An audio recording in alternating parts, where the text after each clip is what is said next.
இது உங்க தெரு series episode 4 GN Chetty road. T நகர்னாலே one of the main road shopping ஸ்ட்ரீட்னா அது நம்ம ஜிஎன் செட்டி ரோடு தான். இந்த ஸ்ட்ரீட்டுக்கு பின்னாடி இருக்கிற சாரை பத்தி தெரியுமா? வாங்க அந்த சாரோட பேக் ஸ்டோரியை பார்க்கலாம். இவரோட முழு பெயர் சார் கோபதி நாராயண சுவாமி செட்டி.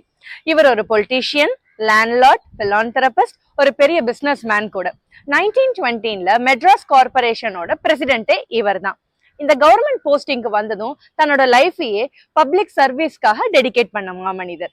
லாங் டேங் ஏரி கம்ப்ளீட்டா ட்ரைன் ஆனதும் அங்க டி நகர் லேஅவுட் டிசைன் பண்றாங்க. Planned street, wide road, residential லேஅவுட்னு டி நகர் அடுத்த கட்டமா மாடர்ன் அர்பனை கிரியேட் பண்ண ஒரு மேஜர் ரோல் இவருக்கு இருக்கு. அது மட்டும் இல்லைங்க, இவர் நீதி கட்சியோட ஒரு பெரிய தூண். ஸ்கூல், டெம்பிள், சேரிட்டிஸ், கல்ச்சுரல் இன்ஸ்டிடியூஷனுக்கு இவர் பணத்தை மட்டும் தரலங்க, இவரோட எனர்ஜியும் சேர்த்து கொடுத்திருக்காரு. அதனாலதான் இவரை நம்ம மெர்ச்சன்ட் பிரின்ஸ்னு அன்போட அழைக்கப்படுறோம்.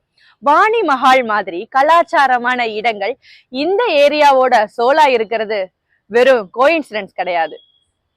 பிசினஸ், பாலிடிக்ஸ், சிட்டி பிளானிங், பிலாந்தெரபின்னு இவர் கொடுக்காத கான்ட்ரிபியூஷனே கிடையாதுங்க நம்ம சென்னைக்கு.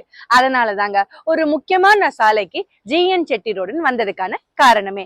இது வெறும் ரோடு மட்டும் இல்லைங்க, இது ஒரு லெகசி.